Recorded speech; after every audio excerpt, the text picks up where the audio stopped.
Okay, hi, party people in the place to be.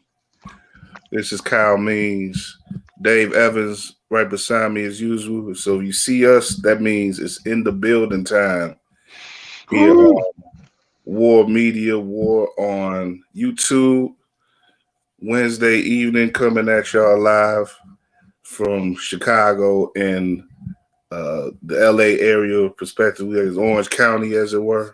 Oh yeah, LA area. Yep, yep, Yeah. yep. And yeah, we just here doing it once again, hanging out for another about 90 minutes or so. We know we got 90 minutes for you this time.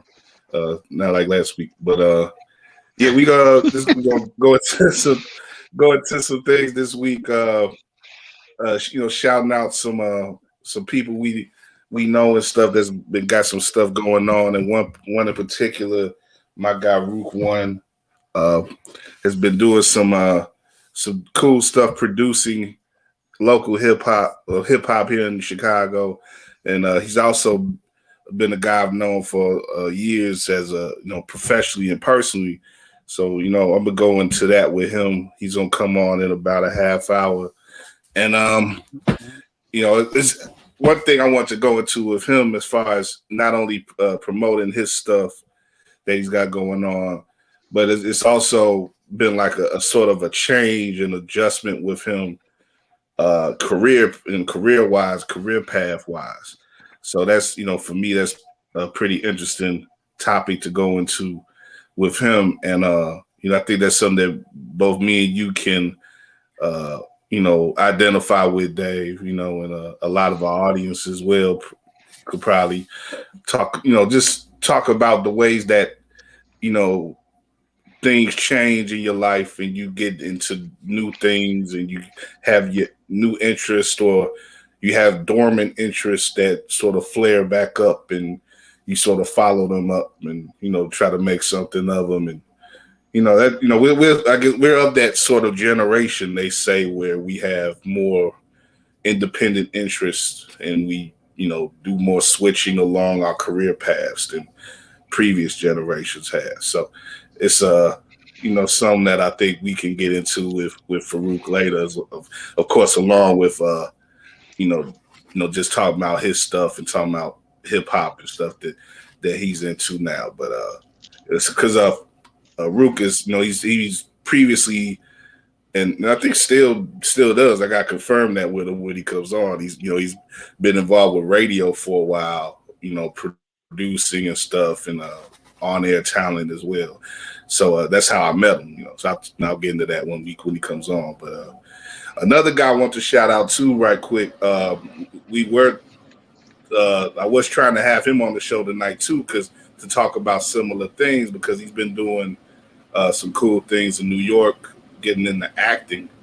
Another brother I met again through radio. He used to hang out at the D and Davis show when we was on State Street, and he just I've seen him really come up. But his name is Mel Taylor. Shout out to him, Melvin Taylor the second. You got if you follow Regal, you probably know a bit about him already. He's been involved with a lot of our stuff throughout the years, but he's he's got a lead role in an independent film out there in New York, and he's got a just announced that he's got a recurring role on an online show that looks pretty interesting. Let me try to get that up. The title is pretty interesting. Probably it'll probably stand out to you, Dave. But no, he's not gonna be on the show tonight, but he'll be on the show soon and talk about that type of stuff. And like I said, just shout out to him. And on IG, he's under Melvin Taylor Melvin Taylor second.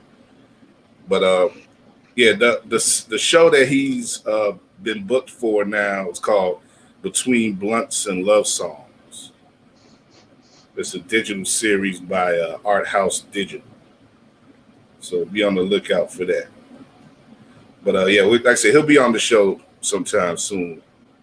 But yeah, is that going on? Want to shout out of one of our recent guests and one of our guys, Dave Hellum. uh, announced his engagement this today. Uh, Pretty sweet scene. I guess that was out there in LAX. They did that. Oh, you know what? I didn't even see that. Oh, let me check. Yeah, yeah. You ain't see that? Oh, I didn't know that Dave. I knew Dave was in love. I didn't know he's finally Yeah, check his Facebook. yeah, no Facebook. Yeah, but yeah, it's at Oh, this nice scene out there in the bent the knee and everything, and very emotional. It looked like the brother's happy. Him and his wife to be. So, shout out to them. oh, oh, on another note, I like this Alchemist cover. And it definitely is haram, so that's definitely right. Let Yeah, me that's shout out to Alchemist. Yeah, Alchemist got a new an upcoming project with this group called Arm and Hammer. It's two MCs, one name of Elucid and another's name of Billy Woods. I think if you really in the underground hip hop, you probably know at least one of those guys. But or you probably know Arm and Hammer as a duo. But they've both been around for a little while. But I mean that's a big, like I was just thinking, like that's big, like for them to just have an Alchemist project, because like Alchemist has just been like for the last really for 20 years he's been one of the best hip hop producers, but especially in recent years it seems like he's really been having these showcase projects with some of the top rappers in on the scene, in particular the underground independent scene. And his project's been getting more and more publicity and more like I said, more. They just been a bigger deal as the years have gone forward, to the point where you got the project with Gibbs now getting a Grammy nomination and stuff, best rap album. So Alfredo, of course, was one of the most highly rated projects of 2020. So he's coming out the gate again with the two pig heads on the cover for 2021, man. it's definitely haram, Yeah, And, I was thinking you would be interested in that. So oh yeah, no, the cover is hard. The cover is hard to look at for more than a minute or two. yeah, I Covers, mean, yeah, no, it's but I'm assuming I'm assuming it's an indication of some heat. So yeah. Well, he's Jewish, so he don't partake in that either. So. yeah, well, some of them do, but man. I guess I can't assume that, but I think he's. But from looking at him on Fuck That's Delicious, he's a pretty picky eater. So I don't think he's dining on swine or I, at least I pig heads like that. I wonder what's his name? What's his name? I think eat pork and he ain't supposed to. He half and half, which is a weird combination. Well, action. Yeah, his dad's Muslim. I don't even understand how that even happened. His dad's Muslim. His dad's Muslim. I mean, he's Albanian Muslim. His mother is, I guess, garden variety New York Jewish. And I was like, how does that even So I don't know. I hope he ain't died. I hope he ain't died. Swine. I haven't watched the show in a while, but he seems to be pretty. He's lost a lot of weight, so I'm guessing he's been. Probably hasn't been eating the pork. Yeah, he's been he's been working out, and like throughout the whole pandemic, it's been a thing. Like he's you've seen these new vote videos and pictures of him, and it's like, oh wow, he really has lost a lot of weight. Good for him on that. Yeah. No, definitely. Yeah. I just got me a personal trainer, so I hope hopefully that hopefully that Personal turns out trainer. well. Yeah, it's a long. I'll say it's a long story, but I was gonna go sign up with somebody online, and Nura heard about it, and she's like, "Don't make any money to spend. Don't make any sense spending any money on that." So she told me about some guy she had back in the day who was based not too far from here, and I met up with him, and so I guess we had our first training yesterday. I'm still alive, but though in pain. Feel like somebody whipped my legs. Um, you know, With my legs, Charlie Murphy. yeah, because I mean, I don't know. It's one of those things where that hadn't been getting enough training, I guess. So Mm. yeah, Yeah, I worry because I know I'm planning eventually to get back into working out seriously, but one thing that I've sort of eyed on is the way that I want to do it is not just like going into the gym and stuff, because I came close to doing the Planet Fitness thing, and that just seems to be like it's too basic for me to keep my attention. It seems, but I'm looking at I'm got to do looking at like Bam Bam to be working out inside. Look like a damn. I don't know if I don't know if it's an art store or it looks like a damn art store or something. it's an art He just, I it's an art mean, installation. Like it's like an art. It working. looks like it's his office slash art, like artist store slash maybe a damn barbershop in the back. You see, like hair. It probably is all those things. Just He just has a space with all of his interests. his He high keeps all his his interests, and it's probably a kitchen in there too. And yeah, I'm in a studio in a booth. But what I'm thinking about is doing like boxing training. good. Yeah, and I've pinpointed a place here in Chicago that I may go to. I'm gonna try to hold myself to that when things are as things starting to open now, and I'm starting to do. I'm expecting to do better revenue wise in the near future. So I have both the money and the time, and I'll make the time to do it. But that's something I really like because it's not just the working out, but also because I've always loved boxing, and I've always, because I've always loved sports, and so the being able to combine that into doing it, like I should, one thing I regret is not keeping up playing basketball over the past 10, 15 years as well. But boxing is a little bit more of it makes a little bit more sense than playing ball at this point in my life, even just as a workout thing. But No, boxing is great. We have a bag in our garage. It's just it's just too junky in that motherfucker, so I can't even really utilize it well. Like it's hooked up, like it's chained from the what the hell, I don't know, the truss or whatever you call it in the okay, garage. But like I punch it and knock some shit over, so it's like it's just too well, junky. Well, I well, didn't you hit it, but knocking I didn't over hit it. boxing, is it? Yeah, I didn't hit it before, and I got all the boxes and shit around. It's a shit fall all over the place. I'm like, I can't, so I can't even utilize that. I got some other weights in there, but it's like I got a small space to work in, and it's really interesting because now I have even less real estate inside the garage because now my sister-in-law has this giant ass not elliptical machine like Oh, the rower, like the one where you kick and row at the same time, that she probably if be surprised once a week and shit. But okay. whatever, it is what Speaking it of is. big machines, have you given any thought to that? I know Peloton is the hot I thing ain't now. get the 3 racks on no goddamn Peloton right now. You got fuck. Like seriously. I got a damn exercise bike inside the house I don't use like I'm supposed to. Like so I ain't really use anybody use no damn Peloton. I mean for the people who use it, yeah, they swear by it. I mean, Yeah, like they're devotees of it. And you got to use it. It's not like a $200 exercise bike and shit where you can be like, okay, I'll just let that in the closet or leave that in, the office to collect dust. I mean, like that. The Peloton is an investment. right, investment.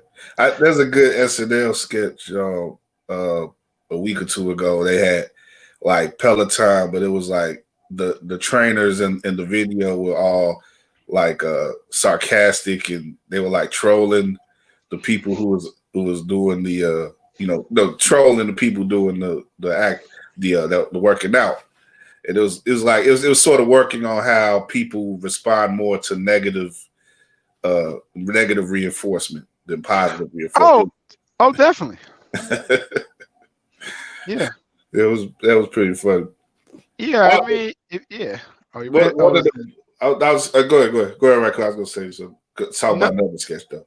Yeah, I was just gonna say, yeah, the negative reinforcement. I mean, when people talk, I mean, when you have some punitive measure in it, or somebody talking shit to you, yeah, it's a motivator. You know. Yeah. They had the trainers like they just said sarcastic things about it, like you ran this long, and they had they had some other bits where like the trainers, like two of the trainers would walk away from the bike and like they would be speaking to each other, and the person working on the bike, working out would be like, "Oh, are you talking about me?" They'd be all insecure and like I'm doing, it's funny. You got to look at it. But the one sketch that that really made me think of you recently that I saw in there was this. They had a sketch like it was like a sex, sex line commercial thing, but it was for looking up real estate online. And it was like the premise was like, I'm in my late 30s, so the same stuff that got me off when I was in my 20s don't get me off anymore. But what really gets me off now is looking at houses that I can't afford online. Oh, okay. Yeah. Oh, got it. It's like a fetish thing. Yeah. But people have. Yeah, I can. I guess I can kind of put two of those things, together. I don't even know if that's weird to see how they're making it a fetish. I know, like I figure everybody like look at has some app on their phone where they're looking at aspirational shit, whether it's Instagram or whether it's Auto Trader or whether it's Redfin or whatever the hell it is. I would assume that we all have at least that one app where we look at shit that's aspirational, just as a Yeah. That's why I think the sketch was easy to recognize like that sort of behavior. Yeah, I mean, you want everybody. I think everybody wants the American dream. Shit's just becoming very unaffordable. So, Right. it is what it is. But yeah, no. What was I gonna say? I finally got a chance to see that I finally got a chance to see Judas and the Black Messiah, and we went to theater in Paramount, and I don't know. I guess I got a theater. Okay. Yeah, drive-in. Yeah. And that damn scene that they play at the end of it made me watch the whole Eyes on the Prize episode. So instead of taking my ass to bed at 10:30 like I should have, I ended up to 11:30 watching the extra hour of the Eyes on the Prize episode. Yeah, but yeah, let's talk about Judas and the Black Messiah. Since you've been able to see it now, and I saw it, prior to last week. But yeah, like you say, that's gotten a lot of attention coming out of the movie. The real footage that they used, and of William O'Neill talking on interviewing for the Eyes on the Prize 2, I believe it was the second edition of that documentary series in the late 80s, 89, and I would think that you would. So, I'm not going to sue, but I know that in these real life movies like this, you like to have the people look a bit like the real life characters that they portraying. So what did you think of Lakeith compared to the real William O'Neill? Oh, I mean, he looked like a he looked more like him than what's his name, Kaluuya looking like Fred. I mean, Yeah, so yeah. I mean, so I mean, yeah, that was. I mean, that wasn't. I mean, William O'Neill. I mean, to me, wasn't the most important person. So if they had somebody, I mean, he It's was and he okay. wasn't.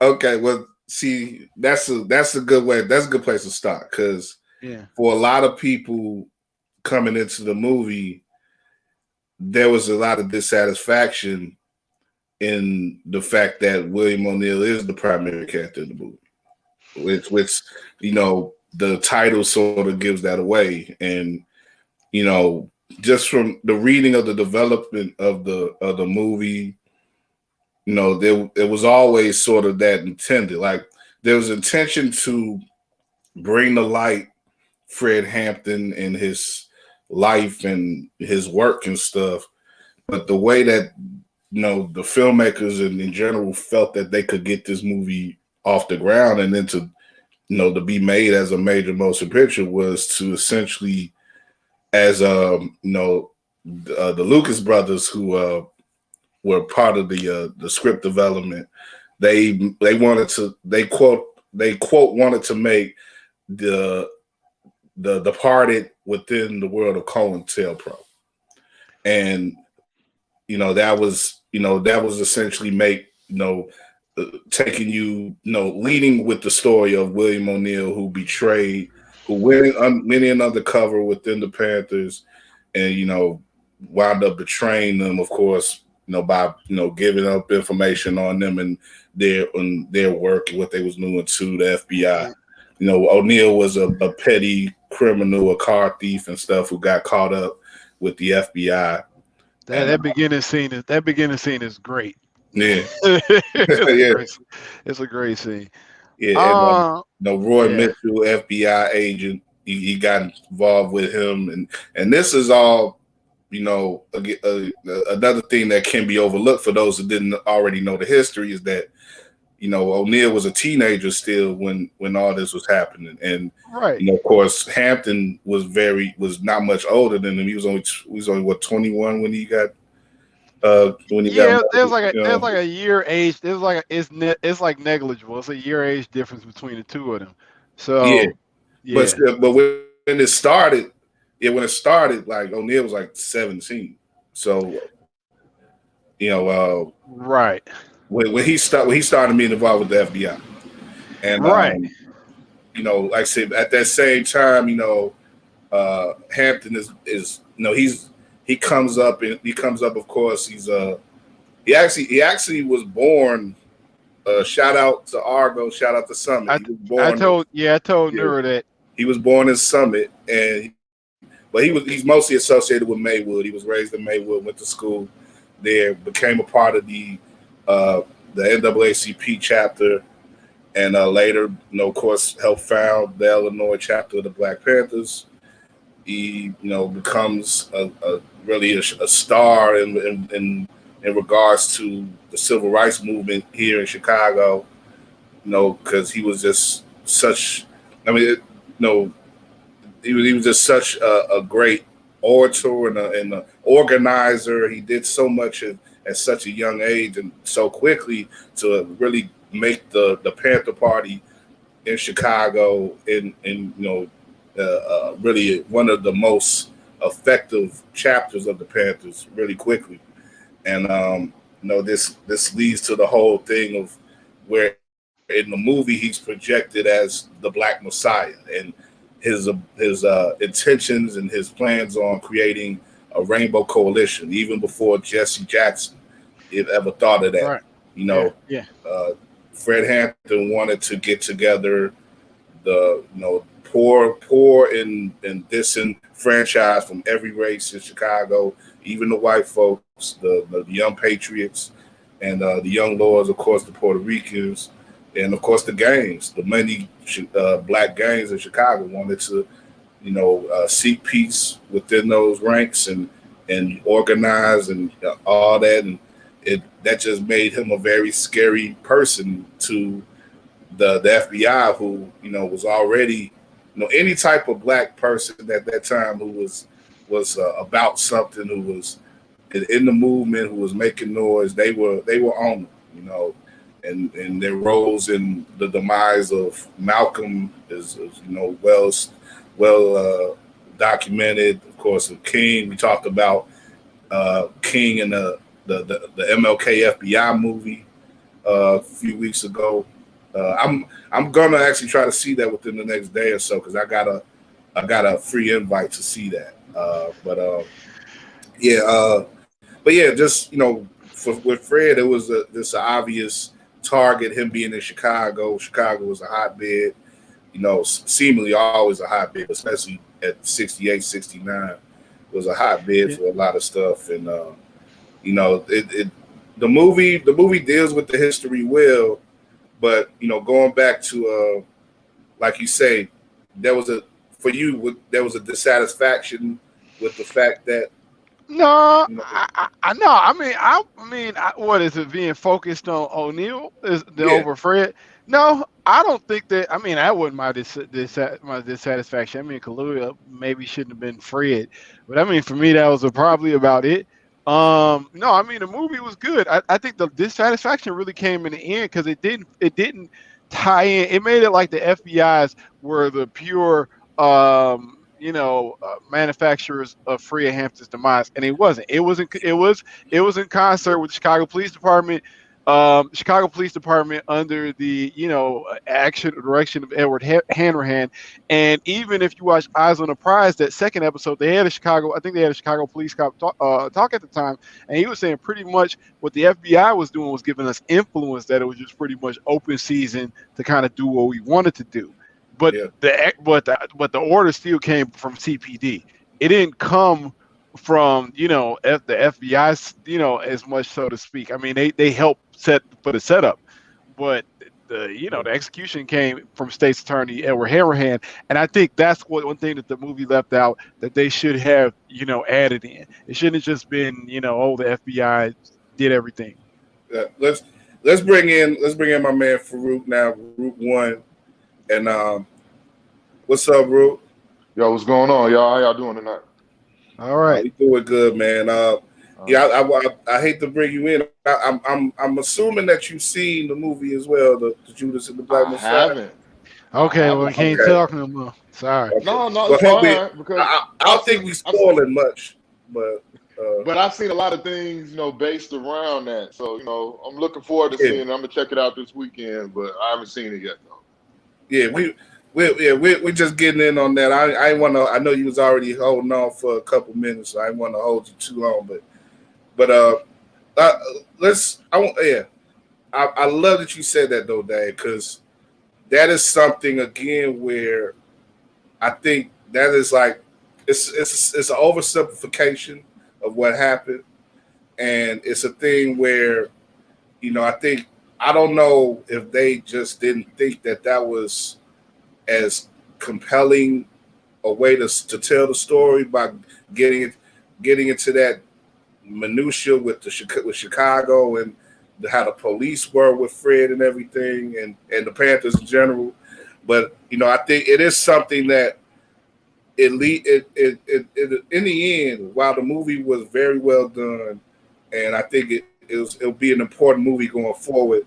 It leaves open other portrayals, better, not necessarily better portrayals, but portrayals that focus on other facts that are needed to be established for those who don't know the history as well. And like you say, Dave, that shirt that people see, that's my man's shirt, right? Instrumental. Instrumental. Yeah, Yeah. It says the Chicago police killed Fred Hampton, not the FBI, and that's important. It's not the one. That's really the main. That's really my main criticism of the movie as well. It didn't show just how heartless and how like I say they were the Chicago PD was the wolves that the federal government sicked on the Panthers. And it didn't get that across. It was more like it again with simplifying the story. It made J. Edgar Hoover to be like it was a personal thing with him and Fanton, you know. And of course, he looked down and he hated these guys, these people. He didn't want these figures to arise, the Black Messiah figure. But it wasn't like they made it like he was the Joker and well, I was gonna say them. Hampton was Batman or something like. Well, they made it like he was the head of the mob, and he just tells somebody, kill that person. Right? Yeah, of course. Yeah. That's another way. Yeah, like he was a mob boss, and then that was like with a lot of the back and forth with the action in the movie. Like it made it more like it made it the whole thing made the whole storyline of the time seem like it was more of a war than it was. Like it was a gift. It was a back and forth. It wasn't a war. It was the Panthers were preyed on, and the movie didn't really. The movie doesn't really get that across. It makes it more like they were more of an equal footing. But it wasn't the case. But that was so. But the reason why that movie was framed like The Departed, in the context of COINTELPRO, and making it like there was back and forth, is so you could sell the damn movie. You can't. You know what I mean? That's what I said. You can't sell it like a slave. They were able to make the movie and make it, make it so Warner Brothers would release it and it'll be on, it's on HBO Max and that's what still for me. It's sort of a small miracle to me that this movie got released the way it was, and it really it's a credit to a lot of the creators that it's involved. I think the director Shaka King is a director to watch out for. He's a very I think he did a great job just as far as the visuals and everything, and the scene setting and everything, and the stuff that I've read on him and portrayals of him and everything online. I'm impressed with him, and Kahlua. You may not like the cast, and I think he's still a very effective actor. He did a little bit too much with the accents at times. That's what I was gonna say. I was like, where the hell is he? He was a bit marble mouth at times. He sounded like Stokely Carmichael when he was making fun of like LBJ. Like my fellow, like that marbles. I was like, what? I was like, I'd been mad as hell if I was from Summit and Argo, and I was like, this is the way he characterized and you talk. He put a little bit too much on it, trying to be that country. That sort of country thing, because his people came up from Mississippi, so he was just one generation from Mississippi. But it was easier.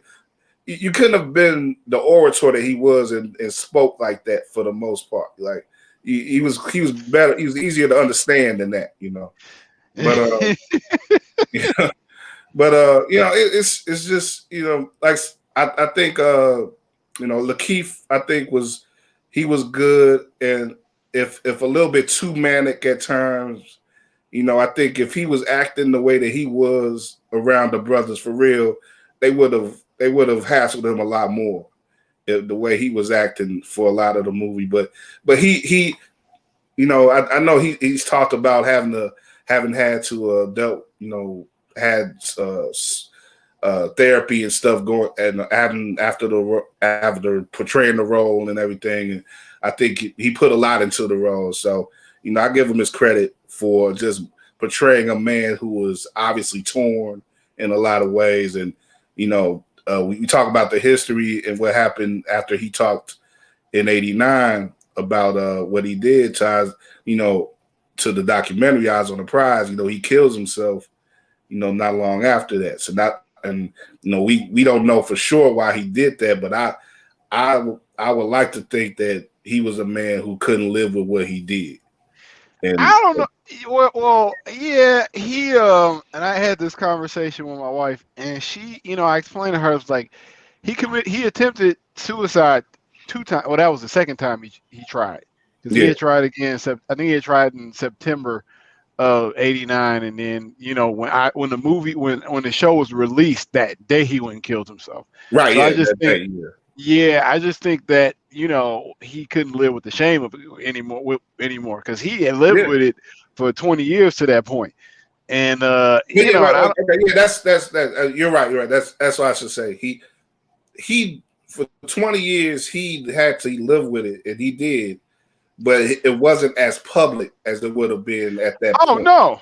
Yeah, and that's what I question. Why the hell go on the show? Because they gonna release it. It's not like I would assume he had to know what he was going there for. I mean, Yeah. why tell on yourself? I mean, you've been all right all this time.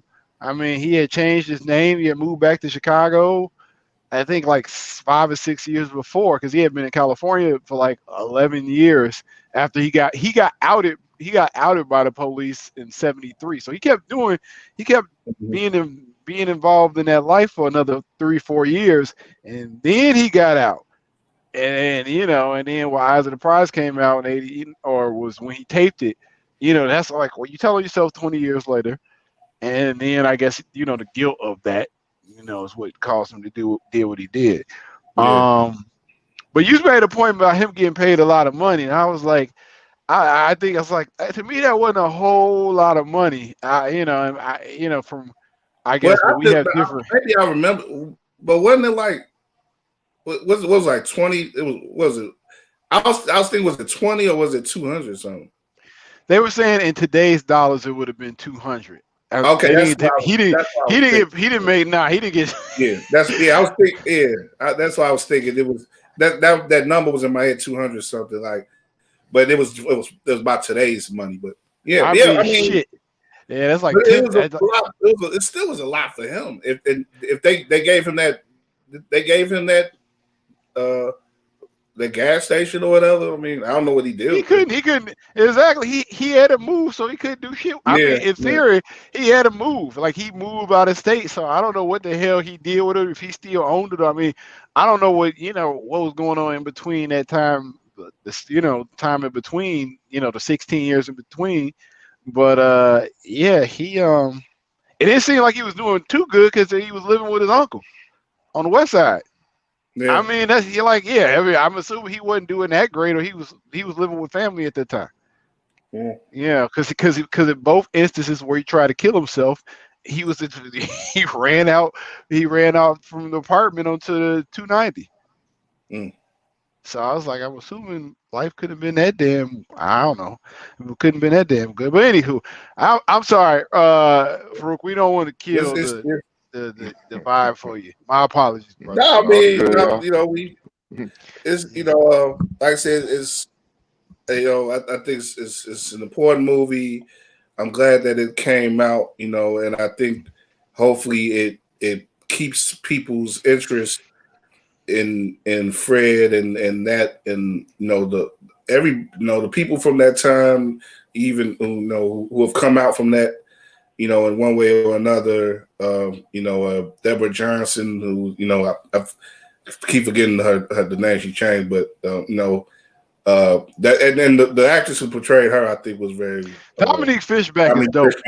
She's a star in the making, and she's on the Deuce on the HBO. Oh, okay, I know you was into that show. I still haven't really watched that, but she's I really liked her, but I think, like I said, a lot of good people in that film, and like I say, the history, hopefully it makes people go into the history more who didn't know the history, and and then it encourages others. Hopefully, it encourages others to make more art or documentaries or whatever about that time, and just get across the entire story, as it were, more elements of the story, because that was really a harrowing time. And right quick before we get into a root, the interesting thing that I did that night when I watched Judas and Black Messiah, I also watched the trial of Chicago 7. That was good. I was gonna tell you, there's an interview in this damn paper. It's called what is this called? It's called The Envelope. And it had what the fuck is it? It's an LA Times paper.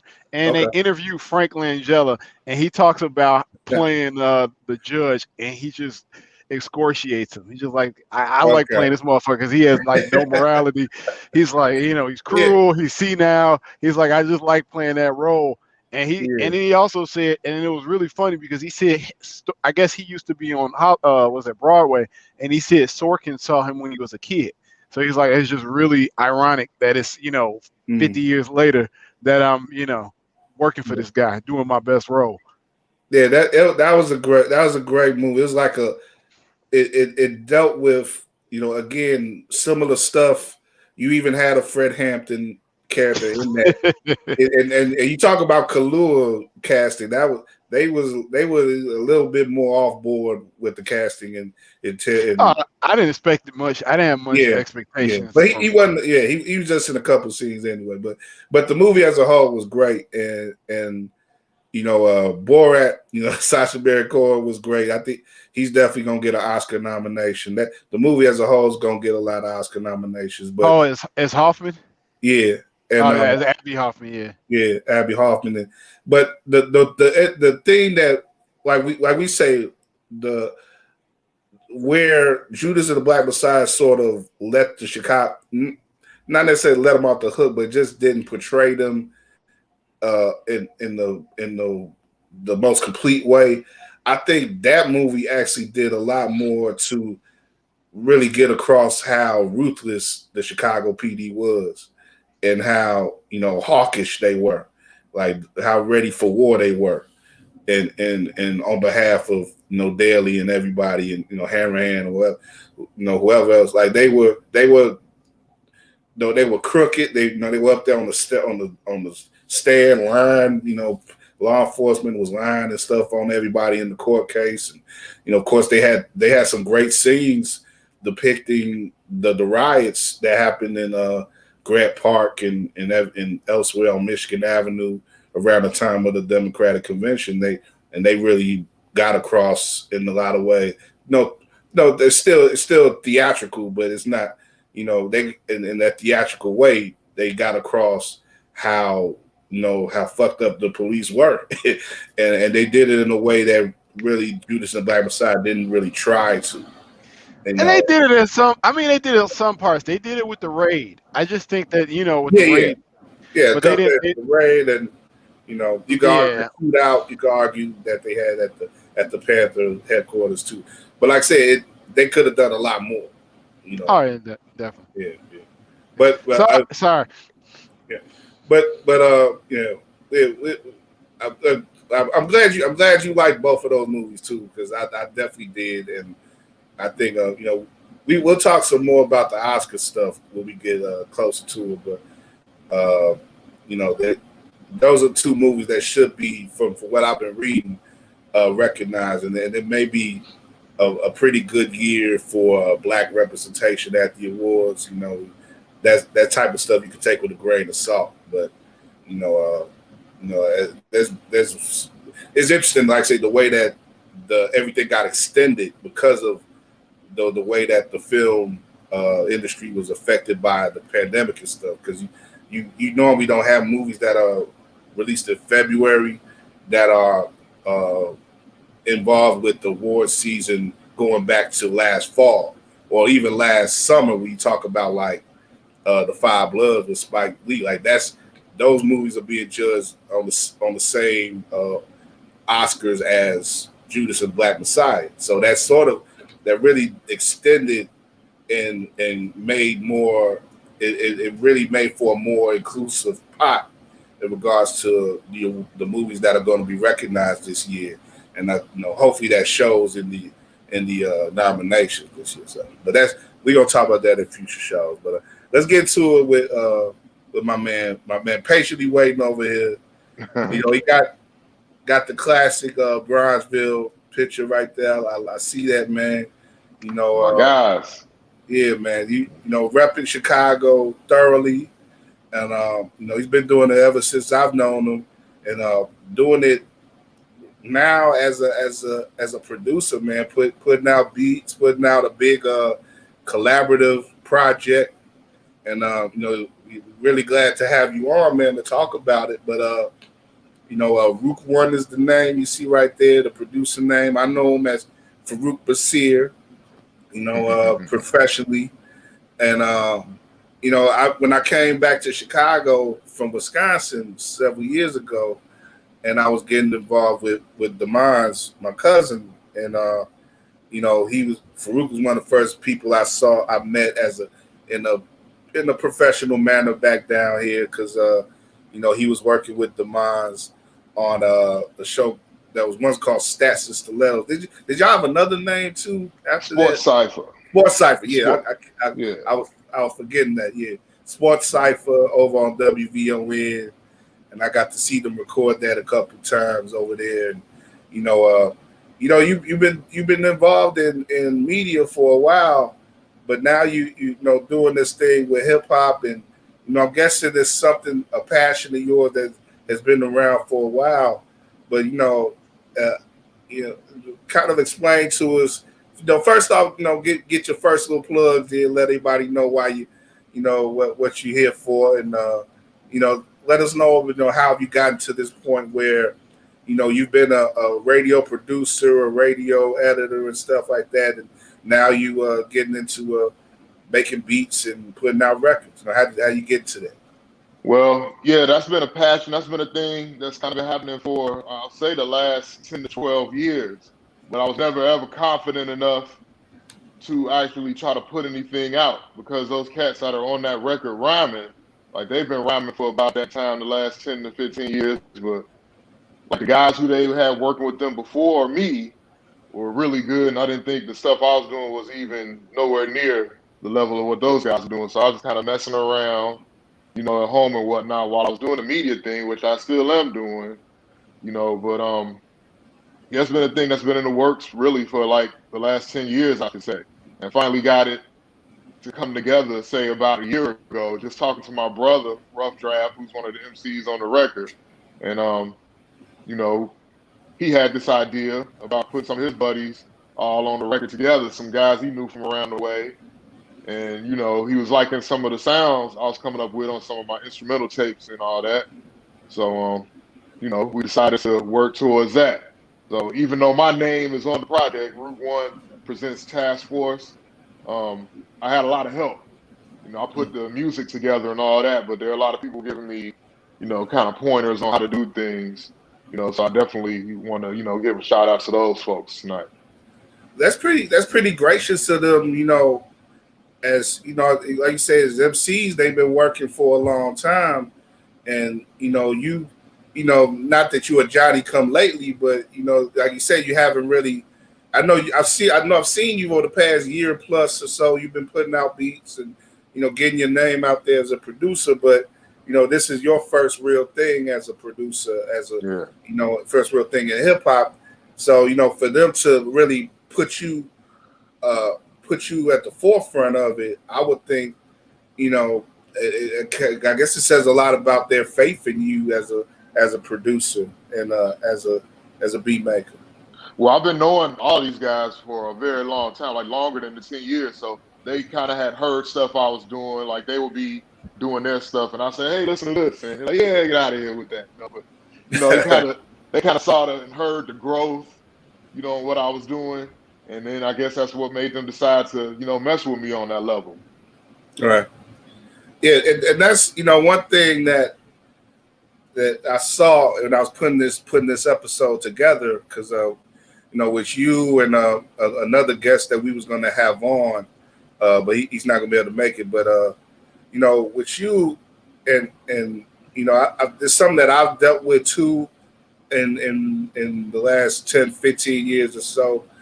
And, I think Dave can identify with it as well, because he's had career plans that he sort of moved away from. It's just, getting out here, being grown and being an adult, man, you find that a lot of your dreams and your aspirations, they have limits on them.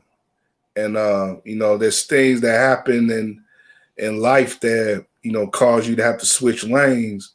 So, I was just interested in that, in regards to you, like, you talk about, having people around you who known you for a long time, who are used to you doing a certain thing. And now you put yourself in a position where you have to prove yourself in another way to them. Like, what did that mean to you going through that process? And what was some of the internal things that you were dealing with and going through, as a professional, like I say, you've had this career that you're still involved with as in the media, but you also have this passion that you just can't tear yourself away from. And I'm sure at some point you probably felt like it's a now or never thing in regards to hip hop and making beats and stuff, you know? Yeah. No, it was a lot of, internal things I was dealing with, but I used it to motivate myself because, like I was saying, they really weren't trying to hear me like 5 and 6 years ago. So I had Yeah. to just get better and better and better. You know what I'm saying? So I had to keep working. You know what I mean? Like I had to incorporate it. Like I bought myself an iPad a few years ago, and I got this program on it to where, I just was making beats like on the train or, in between jobs. Like I would teach at night and I'll be working in radio during the daytime. Like in between that time, I'd be sitting in like the break room at the school, coming up with stuff, and I finally decided to like fully invest, like I said, about 4 years ago, and, got myself like some good studio stuff, machine, MK3, and a bunch of different things. And I really took it to the next level from those iPad beats I was making. I put out a beat tape maybe 2 years ago, like the very first project I did, and it was all beats off of that iPad. And then I read like 2 years ago something that Madlib did, like all the beats. That's just what I'm thinking about, yeah. On the iPad. So that made me, I was thinking like it was corny, but then when I read that, I'm like, oh, okay, all right. So, even the greats, use that kind of stuff. So all of that was motivation. All of that, those guys kind of seeing me as the radio guy, being on the radio, an announcer and all that stuff, and not really taking me seriously. But then when they heard, the progression, they really didn't have any choice. Yeah, you manifested eventually, the work that you put in, it proved itself in the quality of what you wind up doing, and like it becomes undeniable at a certain point. That's really dope to hear, man. And it's motivational. Like I was listening, like I said, I've listened to your beats here and there, as you've been putting them out on social media, and I was listening to the one, was it one? How do you pronounce the one by one or one time? One by one. It's 11 one songs. by one. Okay. By one. Yeah. Yeah. So that's a real dope collection of beats there, and of course, I was listening to some of the songs from the project that you're about to put out. Is it out yet, or it drops this Friday at midnight? Okay, we'll get back to that, of course. But listening to that, I was impressed, man. It's just it's good stuff, man. It's one of the cool things, like noticing right away, with whether it's with your brother or the other guys you collaborate with, it's like you notice that these guys are grown, man. That they got something to say, and that they've lived lives, and it's interesting because me and Dave, we go back and forth. Not back and forth because we don't really disagree, but we talk a lot about the music that comes out of Chicago and how so much of it comes from kids, and it comes from people who don't have too great of a perspective on life. And that's something that I don't get with the music that you putting out with your guys. These are guys who, they sound a lot, and a lot of it sounds a bit like, in a good way, the stuff that we grew up with, some of the double, technically with some of the double time raps and stuff like that. And of course you bring in the boom bap and some of the soul and your beats and stuff. But, you can think of like, some soldiers at war or some, some of the West Side stuff in there, Twister Do or Die stuff, or just some of the real street level stuff that Chicago has put out for decades now. But it's good. I was impressed by it, man, for real.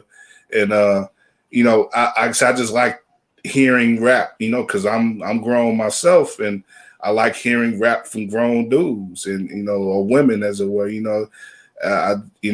That's going to make more of an impact on me than somebody who is 17 years old, peeled up, and just talking about stuff that they just going through that really ain't worth a shit. That we know is, in the grand scheme of things, ain't really worth nothing. We do have a song for that audience on there though. It's called Dressing.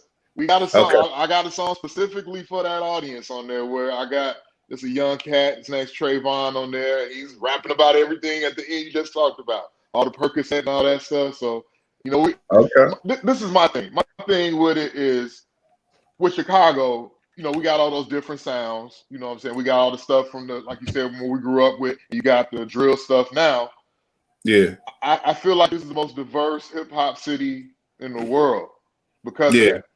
You know what I'm saying? Yeah, I you don't speak think to that. that at the beginning with the Yeah, intro.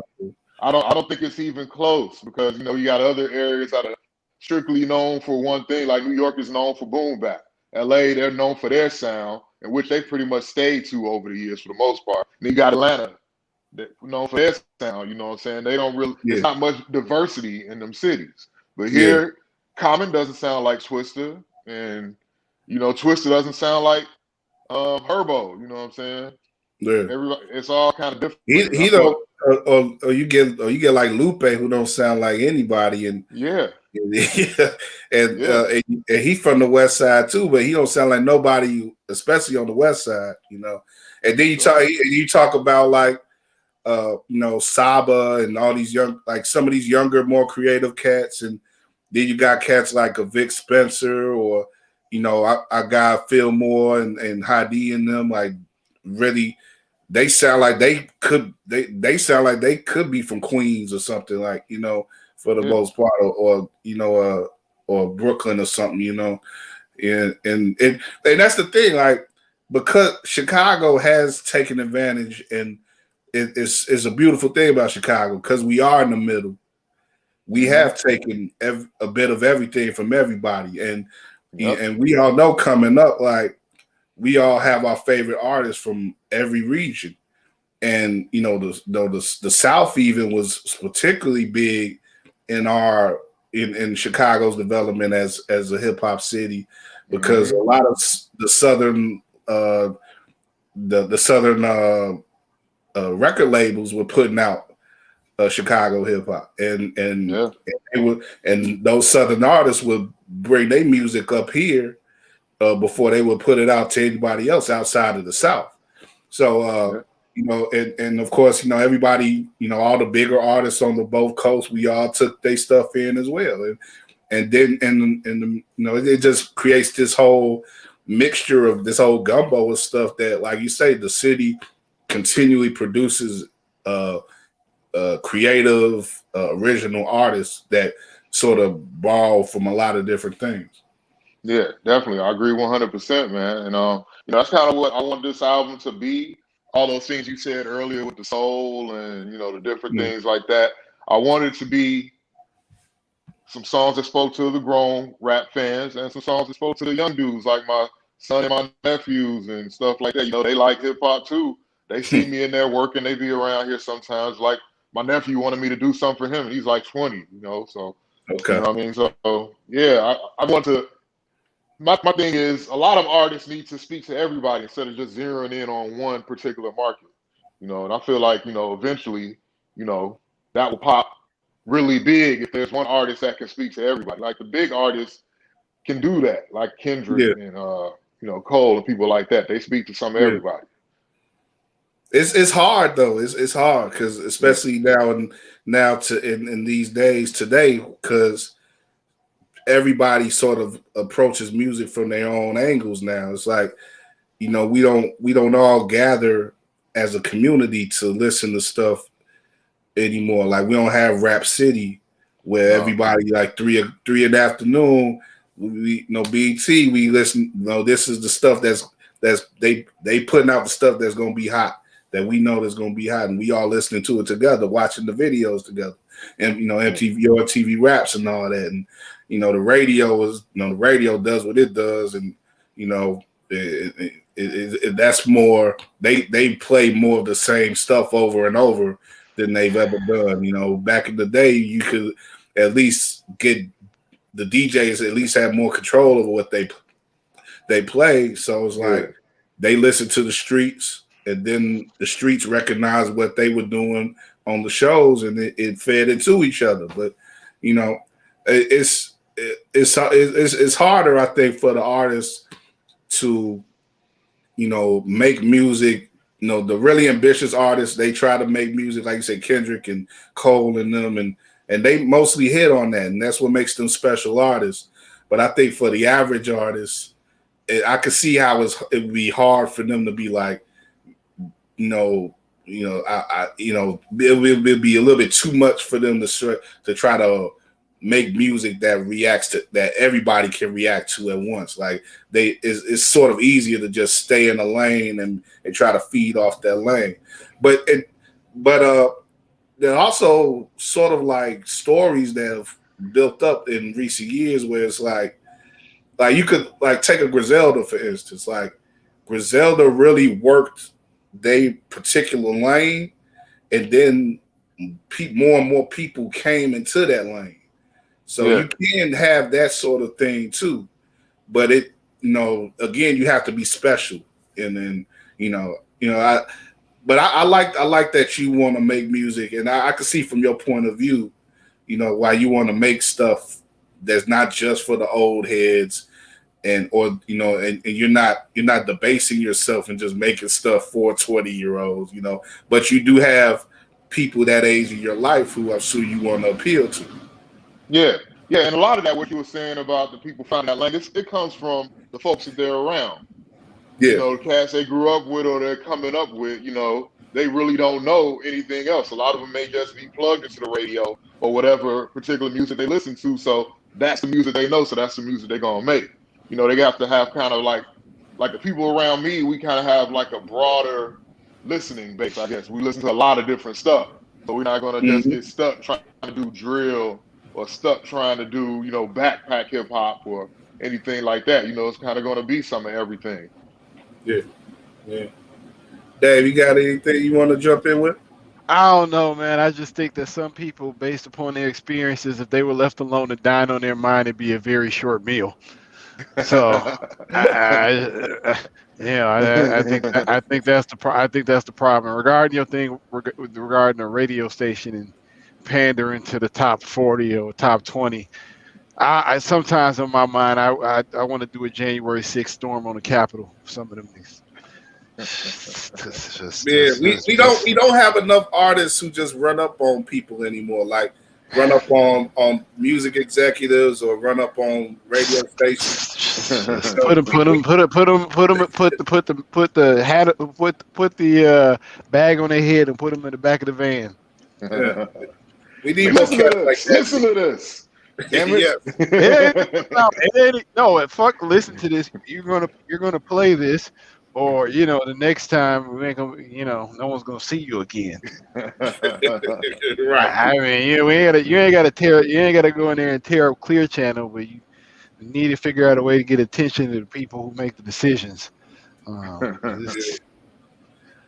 Dado, what do you think about like transitioning and getting into either something new or something that you've had a passion for that you want to flip and turn into another direction? Like I said, I know you've had that sort of stuff that you've done. It takes a lot of courage. It takes a lot of courage. I mean, yeah. What was I going to say? Somebody said, Elon Musk said, somebody asked Elon Musk, how would you, I guess, not embrace an entrepreneur, but how would you, he said, I guess the question, would you, I guess, support or give words of encouragement would you give to an entrepreneur? And he said, if you need words of encouragement, you shouldn't be an entrepreneur. So is to say is that the work, the road less traveled, or the safer route normally is not the most, it's not the easiest one, and you have to have a lot of internal motivation to stay that route. Right. And it's even when and the older you start, when you do it, it takes even more fortitude. It's easier to throw a bandit in the wind and rap it, do whatever it is you want to do when you're 22. Because there's no, at that point you don't have a lot of obligations, or you shouldn't have. I guess conceivably you shouldn't have a lot of obligations. Different when you do that, 10, 15, years later. Yeah. That goes into That's what true. That's that true. goes to something we was talking about last week too. About how so many rappers, so many of the older rappers are still at the top of their game, or they're the ones that are the most successful artists right now among them. And a lot of those rappers have been rapping for 20, 25 years. But then you also have, again, going back to Griselda, those cats really didn't reach any fame until their mid 30s. So Pretty they much. was in jail well, you got to factor in they was in jail part of the time. Yeah. So But it wasn't like it's not like they were That's working at Kinko's or a corporate job and shit. And they was yeah, just like, fuck that's it, life transition, man. I'm gonna get on this rap shit. I'm like, That's life transition. I was flipping birds. I got caught up. Now yeah. I'm trying to stay away from that now. So I'm gonna start rapping. That's They didn't say life transition. they didn't say I'm tired of this office shit and just. I mean, kind of like I don't know if you finally watched you mentioned like we were talking watching the FX show that were about the rappers. Oh, Dave? Yeah, can you hear me? Oh, no, you talking about the Hip Hop Uncovered? Yeah. Hip Hop Uncovered, Yeah. and I mean, so that wasn't a hard transition for them to make. It's a harder transition to make from a office job than the rapping to selling dope and then rapping about selling dope. I mean, they're a little bit. Don't get me granted, they're a little bit more nuanced than that. The wrestling and all that good stuff. But the point I'm trying to make is that it's an easier transition because you already have the life of content. You already have the substance. But as a writer, speaking as a writer, it helps to live a life before and we talked about that too last week about how hip hop is sort of one of the only creative spaces that don't give credit for you actually living more life. Like most writers and creators get better as they get towards middle age. Yeah. Hip hop everybody thinks you're supposed to peak at 21 or something. Like, no, you're going to be much better when you're 41 than you were when you're 21. I will say this though, this seems like the best time for 35 and over hip hop that I can remember in my lifetime. Like these there last hasn't been an era like this in hip hop. Yeah. No, not at all. Yeah. Not at all. So I like that, it gives people like me, hope for the stuff I'm putting out, you know what I mean? And it's just really good. It's good that Chicago's getting the light that it's getting right now because, again, that's good for the group I'm working with, you know what I'm saying? So, the more light on that age group and the more light on the city, the better. Yeah.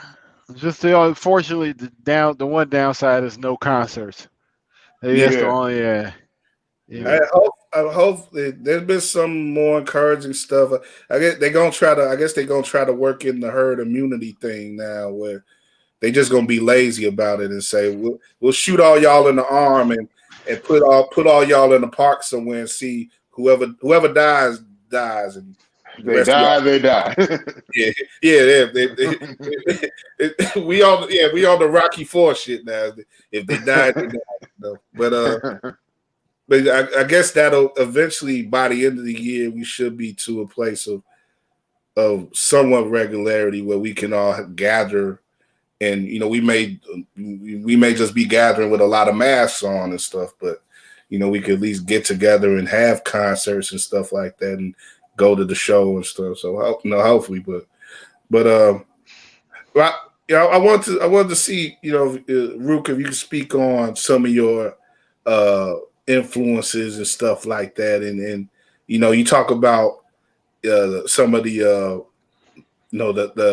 the equipment and stuff like that you had to get together to really get on your job that you wanted to do as a beat maker. Like, how does that process go? Because I know me and Dave are interested in that type of stuff, and when we talk to beat makers and stuff, and I know Dave, I know like samples a lot and stuff too. I know you're not afraid to sample from listening to your stuff, but it's still a lot of interesting stuff that's going on with sampling nowadays. Like, I don't know if you've seen like the projects that like Bob James is involved in, where they got like they got like the libraries now, and you can borrow I guess borrow samples now and stuff, and but it's some interesting stuff that's going on. So I was just you want to speak on that side of the game. Yeah, I may or may not have, got a few things off the track lib that are probably on this record, you know what I'm saying? So but as far as gathering stuff, I just kind of pieced it up piece by piece. I like records, I like vinyl, so I like kind of sampling from that. I know I used to when I had the iPad, sample off of YouTube. I'll get my stuff from there, but it's just something about the crackle of that record, man. It sounds like 50 million times better off a record than it coming off of YouTube. So, but I've been into vinyl since I was in like 7th grade. I remember I got my first record, not from my dad or anything, but there was this girl in 7th grade. It was the Parliament Funkadelic. It was the P-Funk Mothership Connection tour in Oakland.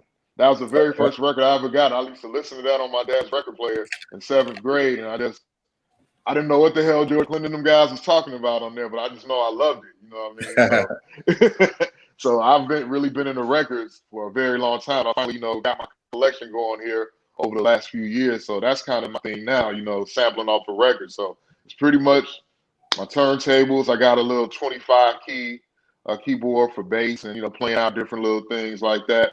But it's mainly that, I've been working on scratching over the last couple of years. One day I'll be confident enough to do that on a record or two, you know what I'm saying, if people still like that. But, that's really it. A couple turntables. Got my Are you gonna try to when things get regular again, are you gonna try to, go out and play beats or play do parties and stuff? Yeah. I definitely have a goal to DJ. I'm gonna mix some of my stuff in, like skate parties and stuff like that. Mix some of my stuff in with the stuff that everybody wants to hear, and that's definitely a goal for when we get back to normal. Okay, that's what's up. Yeah. Now, and as far as influences go, I know you spoke about Madlib and hearing, about him doing the iPad beats and that sort of making you feel a little better about. But what type of producers do you like have been like your go-tos creatively? Just as far as like listening to them and saying like, that's the type of sound that that inspires me, or I want to approach that type of sound or whatever.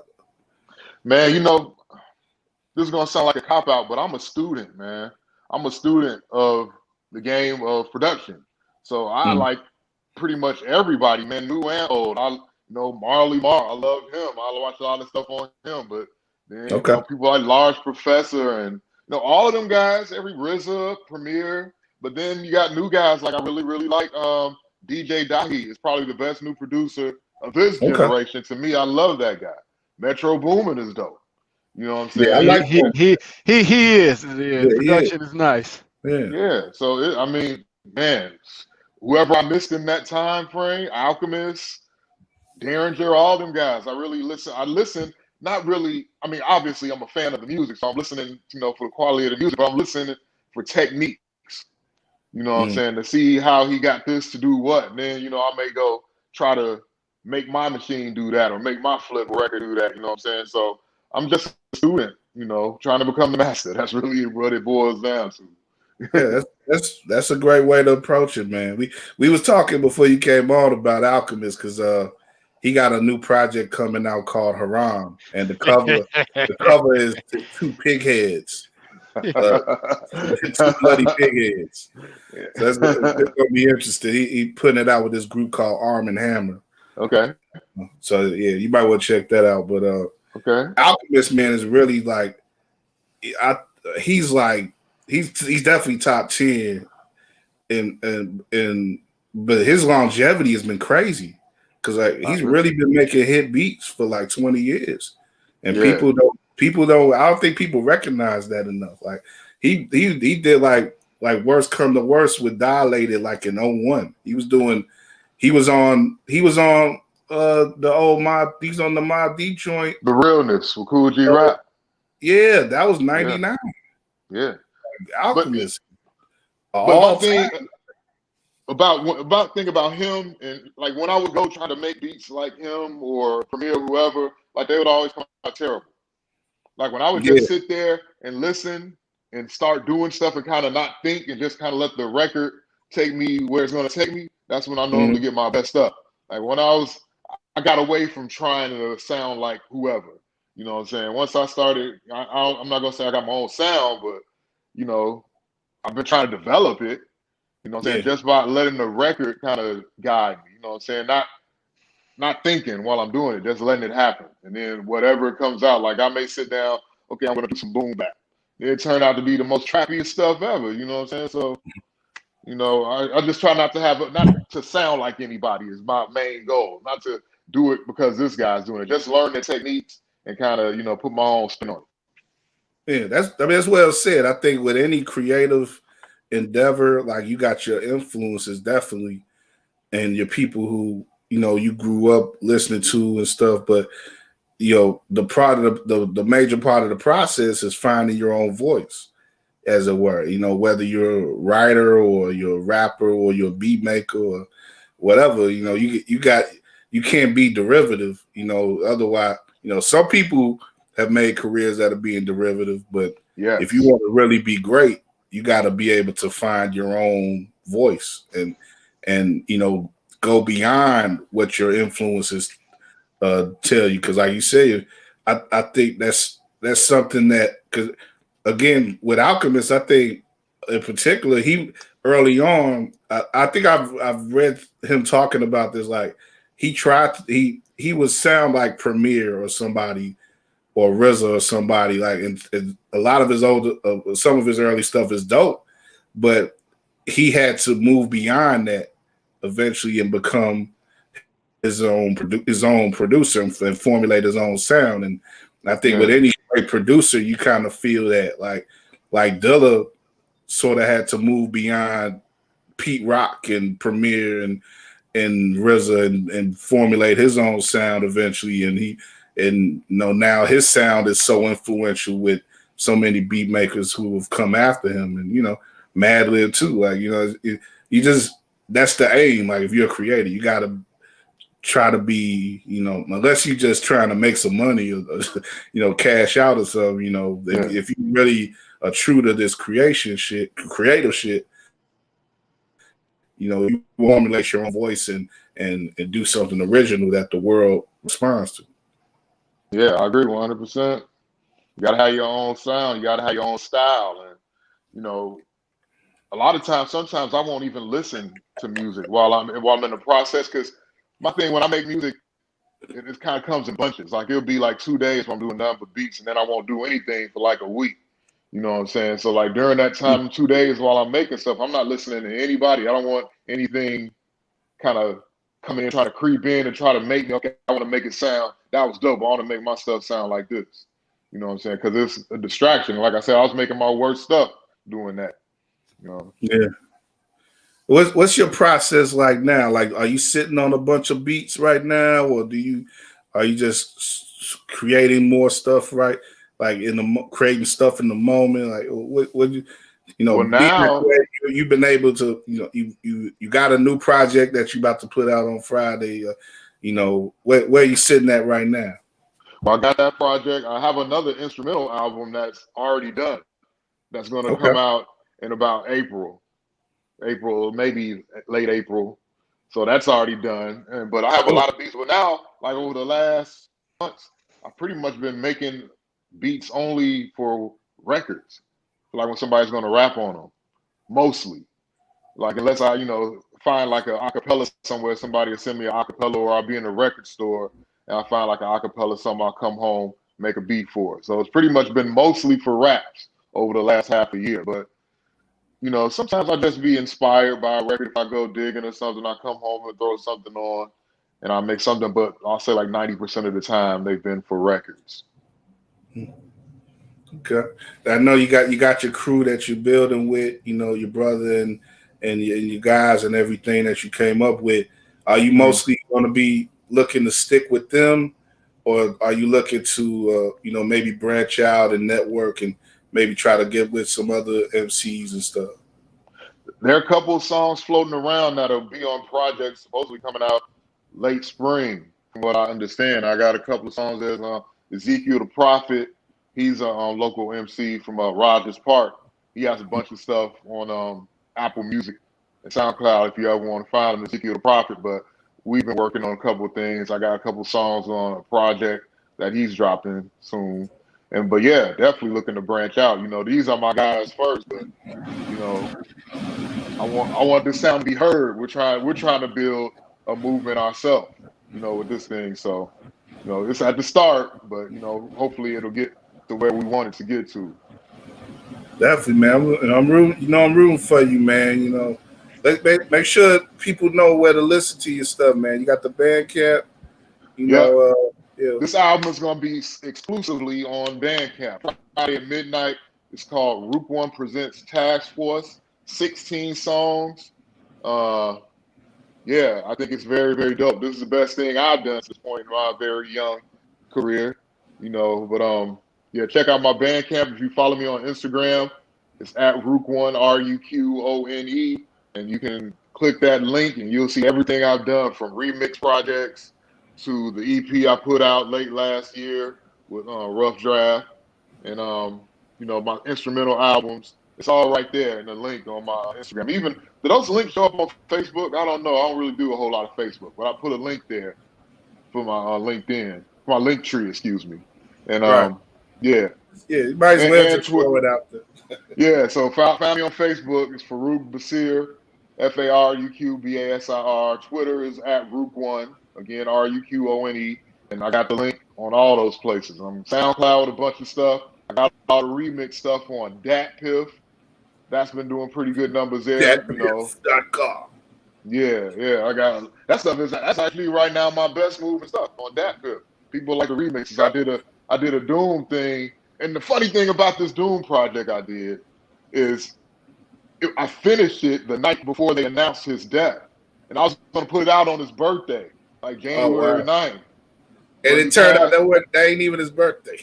Right, and that wasn't even his birthday, right? So, but I was going to put it out on that day, but somebody need to make a movie about that man. Yeah, really, I will be there to watch it. The great hoax artist. Sorry. But it's been getting a lot of downloads, a lot of listens. So if you're into Doom, you can find that on DatPiff. Link in my bio. So. Okay, that's what's up, man. That's what's up. Yeah. And you, like you say, you still doing, your regular, your square radio stuff. You can still catch me every now and then on Chicago. Yeah, that's GCI V103 doing traffic. I know. Some people gonna be like, I recognize that voice.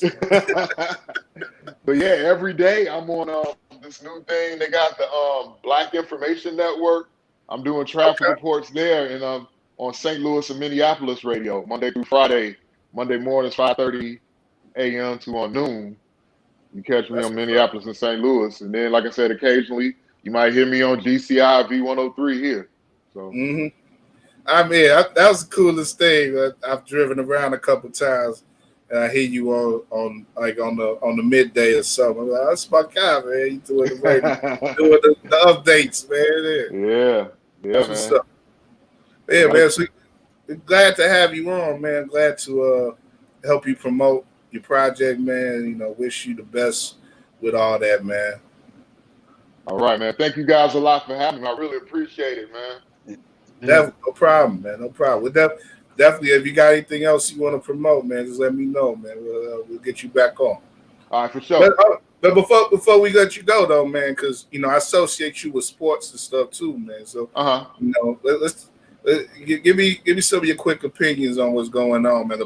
I saw the Bulls just pulled out another win today, man, and Levine gonna be an all-star. What do you think about the Bulls? They trying to resurrect a little bit, man. They in the playoff hunt.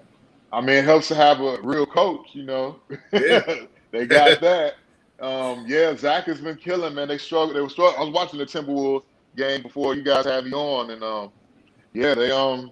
they have like a cohesion kind of going. So I want to see how they grow on. See. If they make the playoffs, that's fine, but I want to see them grow into something bigger than that. The East is terrible, so making the playoffs ain't no accomplishment to me.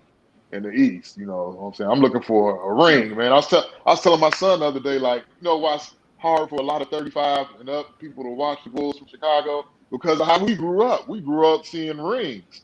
You know what I'm saying? So it's harder for us to get into an average team right now, a mediocre team. You know what I'm saying? So yeah.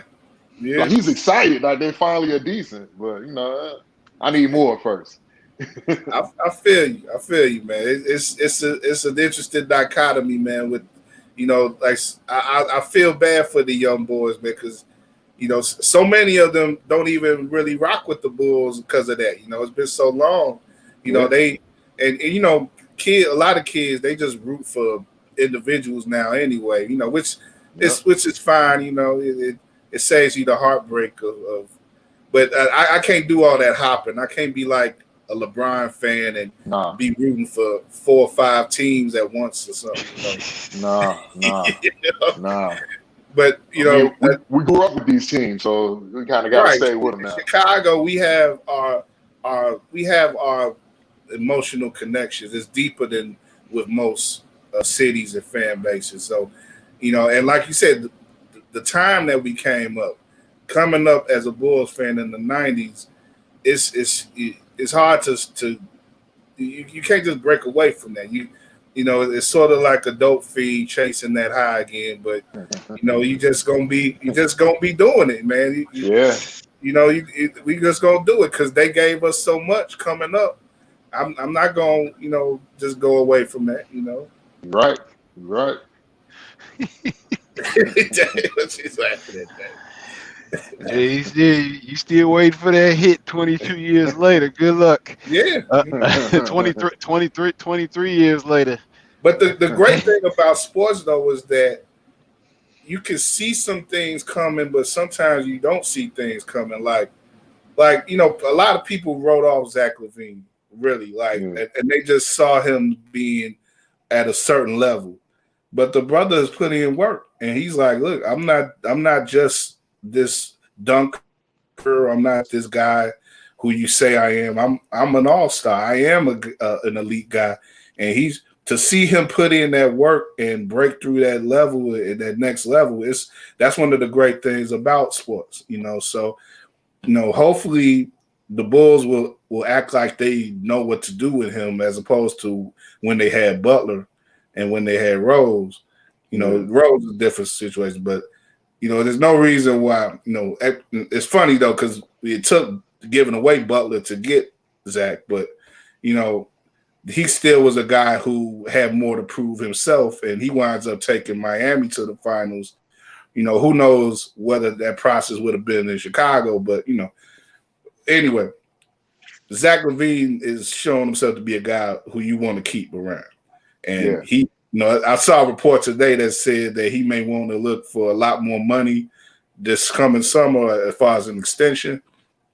But you can't be cheap, man. The Reinsdorfs, man, you can't be acting like you a mom and pop store, man. You got to get that money, give up that money, give it to LaVine, and get another guy in who's worth just as much, and put them together, and make a real run so we can get them chips back in Chicago, because that's the only way you're gonna do it. I agree. Use some of that aggression that they're using on the baseball side and bring it over to the basketball side. Right, and that's the thing. The Sox, they rebuilt the Sox aggressively. They did smart things, and the White Sox may be a real World Series contender this year. So, dude, I mean, it's out. The thing is, Reinsdorf, of course, he cares a lot more about baseball than basketball, but he knows too what the difference was when his team was winning and they were at the center of the basketball and sports universe in the 90s. If he forgot the damn documentary last year, had to have reminded him. He was in the documentary too, so he knows what the difference is between the 90 and 98 and what's been since. So you should want to get that back into Chicago, into your franchise, and into Chicago. So, Anyway, I could talk more about that, of course. Making enough money off concession sales, man. Don't need that. Don't need to win no damn championship. Well, Make enough money off see, them expensive ass beers and food and stuff like that. They don't need no damn championship. yeah, but they haven't had that over the past 10 months. So yeah, that is true. So that he should know now too. That stuff can come and go. So you put it on the court and get your money. But anyway, you want to hear me talk more about NBA? We got Running with War live tomorrow night with my guys. So we'll be talking more about Zach LaVine and all that, and the Bulls and the NBA and all that. But yeah, that's it for now, though. I guess we running past 10 o'clock here in Chicago. Another good show. We appreciate you, Root, man. Thank you. Yeah, really enjoyed having you on to talk hip hop and talk about your career path and everything. And like I said, man, wish you the best with all your future endeavors and projects and stuff, man. And thanks, yo. Yeah, man. Just we'll keep in touch, brother. And like I say, follow him online, Ruqone, and definitely follow his if you like that real boom bap and that tippity tap and that hip hop. No mess with him. Mess with my man. But Dave, man, you got anything else to say, man, before we sign off? No, thanks for joining us, and look forward to seeing you next week. Yeah, we'll see y'all next week. I'm gonna start getting some women on this show, man. Recognizing Women's Month. March is Women's Month. They the International Women's Month, and I'm intending to have a couple of real interesting female guests and over the next month or so. So look out for that. And we're gonna just keep it moving. Keep it going, and enjoying ourselves and enjoying the starting to thaw out here in Chicago. So hopefully people behave themselves. Yeah, don't get too wild already. Don't pace yourself, and hopefully things get better with these with the COVID and everything, and I put in my taxes yesterday, so I'm looking forward to that,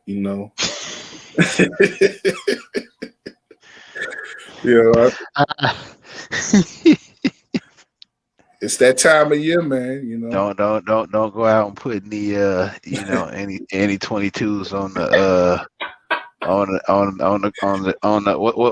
truck. Don't go do it.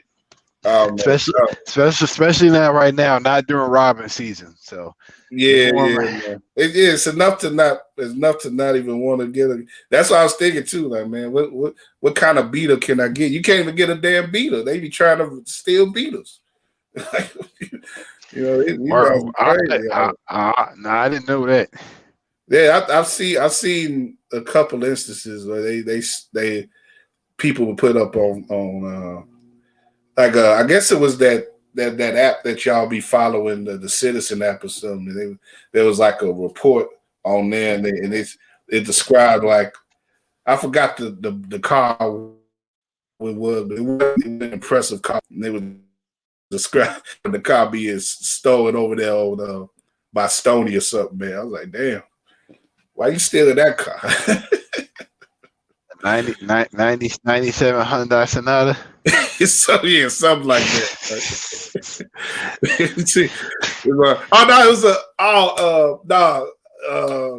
And I should have remembered this because I had the car. This is a damn Alero got ripped off. T Murph, the comedian T Murph, put that up on IG. It was like he was like, you trying to steal an Alero? I know from personal experience, I wouldn't steal an Alero. You could have stole mine. You wouldn't have got $10 if you stole mine. You would have got $10 away before that shit would have broke down. That was look, man. That was the ladies' car back in the day. It was they was fresh if they had the Alero. Mm-hmm. Yeah. Like I said, man, that was just the Beatles for me, man. But it's I don't know, man. Oh, hopefully things will be Yeah, don't be trying to go out instead. Don't be taking the tax return money and stunt. Them days are over. COVID didn't teach you any damn thing. It's teach you it. Try to make that shit stretch. Indeed. But I was about to say too. I mean, hopefully people just have their minds right, man. When we get out and things get to whatever normal or regular, however we can say it. Just try to realize that life is precious, man, and we need to be doing more than what we've been doing out here, man. But some people you can't tell nothing, but hopefully more people realize that after what we've been going through the past year, then hopefully some more people realize that. Hopefully COVID increases people's humanity. Hopefully so. Yeah, no doubt. But yeah, we'll be like I said, we'll be back next week. Dave, hope you do well, man. Hope you enjoy yourself the next week. And like I said, give every people my best, man, out there. And yeah, I'll be back, like I say, tomorrow with Running with War. Maybe another thing on Friday too. I'm not sure. But just keep following us, War Media, on all the major sites, War on Anchor, War, of course, here on YouTube. And they'll keep rocking with us, man. Show us love and we'll show it right back, man. In the meantime, take care of yourself, take care of